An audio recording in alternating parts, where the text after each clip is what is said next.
Bueno, la crisis y el momento actual se denomina. El avance del proceso argentino en el camino de su autonomía política y su desarrollo económico y social ha conducido también a nuestro país a una redefinición de las características de su inserción en el mundo, de su red de alianzas continentales y extracontinentales y de sus estrategias políticas, comerciales y de defensa. Gran parte del destino de nuestra nación depende de la certeza de su política exterior y por ende de la claridad para apreciar los rasgos que asume la coyuntura en un mundo interdependiente agitado por nuevas confrontaciones. Las características complejas de un periodo signado por una de las crisis más profundas y significativas del mundo en más de un siglo requieren un acercamiento al análisis de la situación internacional de manera ineludible. La crisis del modelo neoliberal y los esfuerzos de los pueblos y naciones emergentes por forjar un mundo multipolar y generar un paradigma nuevo y alternativo al capitalismo hegemónico, financiero y depredador que sostuvieron los norteamericanos y algunos de sus socios europeos están en la base de estas confrontaciones. Entonces, la guía o clave indispensable para orientar o hilvanar este trabajo, que recorre el mapeo de los conflictos que sacuden al mundo contemporáneo, es la ya larga crisis del sistema imperial mundial.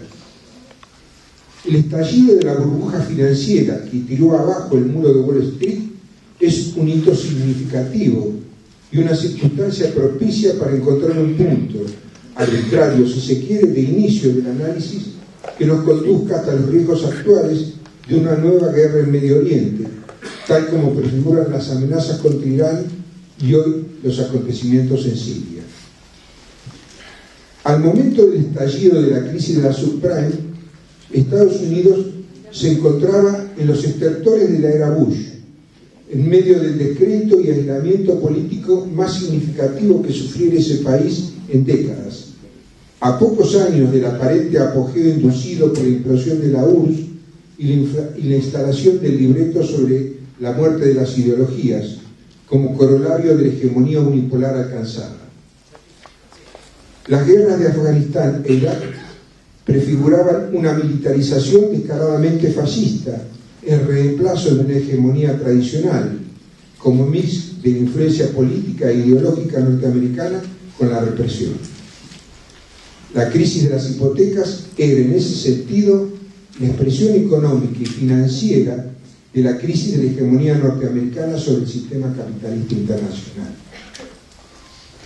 La crisis corta y la crisis larga. Desde hace más de un siglo y desde distintas esferas del pensamiento social, suele afirmarse que el capitalismo, ingresado en su etapa imperialista, ha llegado al fin de su historia. Por lo cual, las sucesivas crisis serían manifestaciones de esta decadencia final. En muchos casos se afirma que es una única y sola crisis, por ser la crisis constitutiva de su existencia. Tienta a hacer una reflexión que quizá aporte otra mirada, hipotética y aproximativa a una realidad compleja, distinguiendo dos tipos de crisis, entrelazadas o superpuestas. Una crisis larga, que recoge el agotamiento estructural del sistema capitalista, que en su fase imperialista y globalizada asume rasgos de una crisis civilizatoria, con manifestaciones tan dramáticas como la puesta en peligro de la supervivencia humana, y de la cual solo es posible salir reemplazando al capitalismo por un sistema superior. Pero esa crisis larga no pareciera tener condiciones de salida a tan corto plazo como imaginan nuestros deseos y voluntades. Si bien las derrotas y los fracasos de los socialismos no podrán liquidar su horizonte, prefigurado en la recreación de las utopías populares, presuponen condiciones más vastas y aún más exigentes que las que enfrentaron sus pioneros.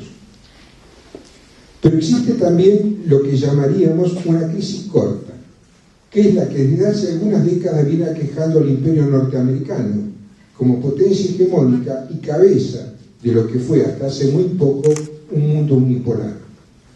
Su última configuración modélica, el neoliberalismo, entró en bancarrota y terminó en el estallido de la crisis financiera primero, convertida en una crisis económica de proporciones, y luego en una crisis política, en la medida que Estados Unidos encuentra serias limitaciones para mantener un poder internacional a pesar de su enorme despliegue militar.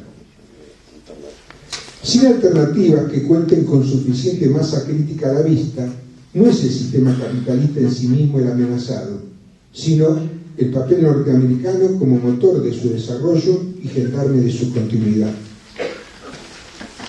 Estados Unidos y la era Obama.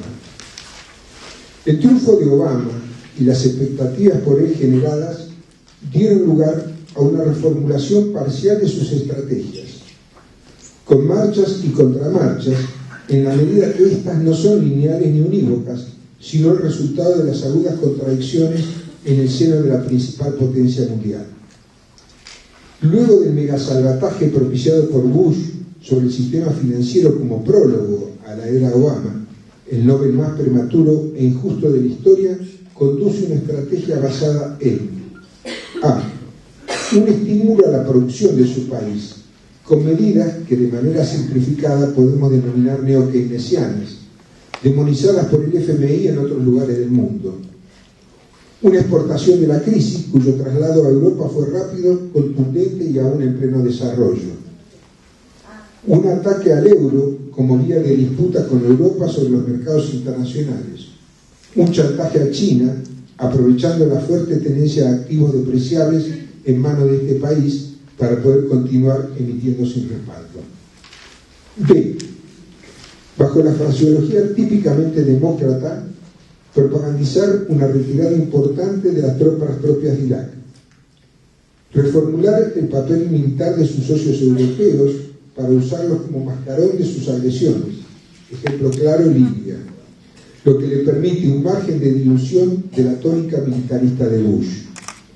Pero básicamente una reconfiguración del diseño estratégico que tiene como centro la contención de la China emergente y su aliada Rusia, que sigue manteniendo un fuerte poder militar. Siria es el paso actual, sobre todo por la complicación que la insurgencia egipcia provocó al lograr voltear a Mubarak, poniendo en riesgo la tranquilidad de la derecha sionista en Israel, principal base de operaciones norteamericanas en Medio Oriente. En realidad, Obama opera por interpósitos protagonistas forzado por su necesidad de lavar la imagen heredada de Bush y las restricciones presupuestarias post-crisis acordadas en el Parlamento. Pero aún así avanza en el rediseño del escenario internacional.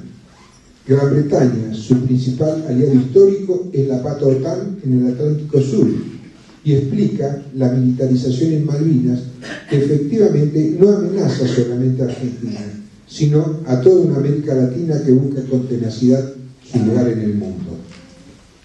C. En Europa, Estados Unidos tiene un nuevo problema y quizá una oportunidad.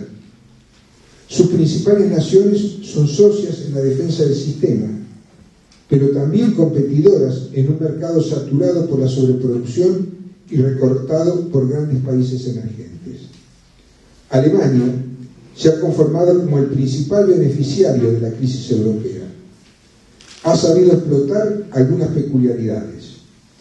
Su sistema financiero no domina su economía, sino que ha puesto su magnitud y potencial en financiar la producción exportable, endeudando al resto de Europa. De allí la tosudez de Merkel en someter hacia el ajuste a Grecia, España, Italia, etcétera, etcétera, para asegurarse el cobro.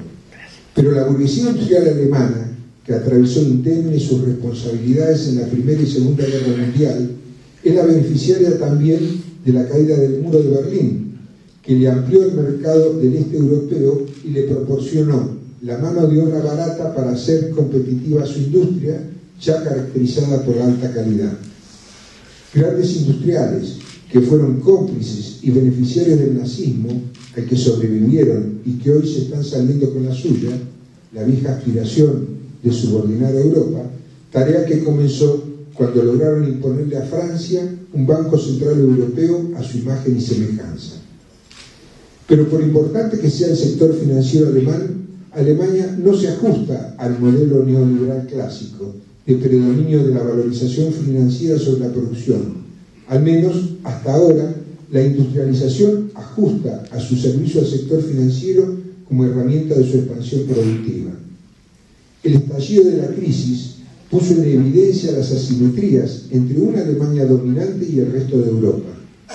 De allí que para el interés global norteamericano de recuperación y extensión de mercados, es más que probable que la caída del euro como moneda común sea tanto un peligro como una oportunidad. La conformación del BRICS, Brasil, Rusia, India, China y Sudáfrica, supone la perspectiva esperanzada de la emergencia de un nuevo polo alternativo en la disputa del poder mundial. La lógica de una economía mundializada cuyo motor efectivo y concreto se desplazó a los países emergentes, con China como protagonista sustancial, le otorga sustento. Sin embargo, la incapacidad de lograr edificar una nueva institucionalidad alternativa al FMI, al Banco Mundial, y las dificultades para revitalizar las Naciones Unidas, un organismo mundial que supo jugar papel más destacado en otras épocas, se hacen sentir. La opacidad china, que combina su arrollador peso económico mundial con un bajo perfil político, pone de manifiesto la ausencia de liderazgos políticos de nivel internacional. El capítulo europeo de la crisis. La agudización de las contradicciones sociales y políticas en Europa, en la medida que son producto de la respuesta de los pueblos a las medidas de ajuste merkeliano, aportan a la situación europea una perspectiva dramática pero esperanzada. El triunfo de Hollande, sobre todo por estar precedido por la excelente elección de Jean-Luc Mélenchon, que le aportó velozmente su apoyo para la segunda vuelta electoral, entraña la posibilidad de que el pueblo francés encuentre condiciones para resistir el ajuste.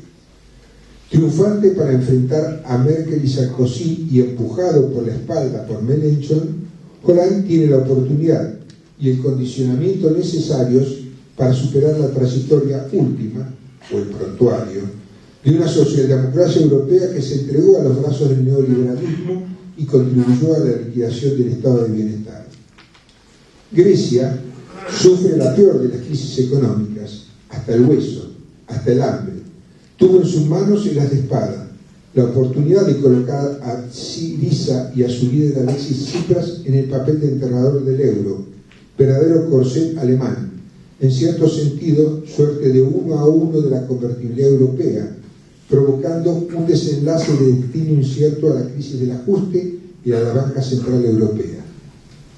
La desocupación, que castiga con especial intensidad y rigor a vastos contingentes de la juventud en diversos países europeos, ha logrado ponerlas de pie e indignados realizan una experiencia política sustentada en la movilización y la ocupación del espacio público.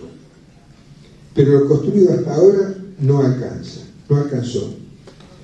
El uso mediático del miedo, difundiendo abrumadoramente sobre la población griega las amenazas de la derecha europea y las consecuencias terribles que la salida de la eurozona, inexorables si votaban a la izquierda, les acarrearía, dio resultado. Impidió el triunfo de Tsipras, pero no su vertiginoso crecimiento, a la par que los introduce en el túnel sin salida del ajuste. Su perspectiva económica es oscura, pero la continuidad de las luchas no se harán esperar demasiado en este eslabón débil de la cadena europea. Aún así, en esas agravadas condiciones, con un destino y una duración incierta, y aún previendo que todavía no se ha llegado a lo más profundo de la crisis global, no es descabellado esperar que Estados Unidos e incluso Alemania logren cabalgar esta situación, aprovechando lo incipiente del desarrollo de una alternativa superadora y a expensas no solo de los pueblos trabajadores del mundo, sino de sus propios pueblos y particularmente del resto de Europa. La otra posibilidad es lisa y llanamente la guerra, que sería la continuidad agravada de las actuales agresiones que hoy se desarrollan en las áreas estratégicas que rodean los posibles escenarios de una contienda mundial. Es importante señalar que la explotación de las riquezas naturales de los países del Medio Oriente o el norte de África, agredidos por el imperialismo norteamericano o sus socios de la OTAN, no son la causa principal de las mismas, aunque no dejan de aprovecharlas. Lo más importante es el diseño estratégico en vistas a una confrontación en vasta escala. Estados Unidos lucha por retener su papel hegemónico a escala mundial y no por algunos millones de barriles de petróleo, por importantes que fuesen. En una contraofensiva apresurada por la primavera árabe, que le arrebató en Egipto la seguridad de contar con un Estado tapón, Estados Unidos alentó a la Europa de Sarkozy, Merkel y Berlusconi a la aventura libia. Ahora, infiltrados en el paquete democratizador del mundo árabe, bordea en Siria el intervencionismo militar.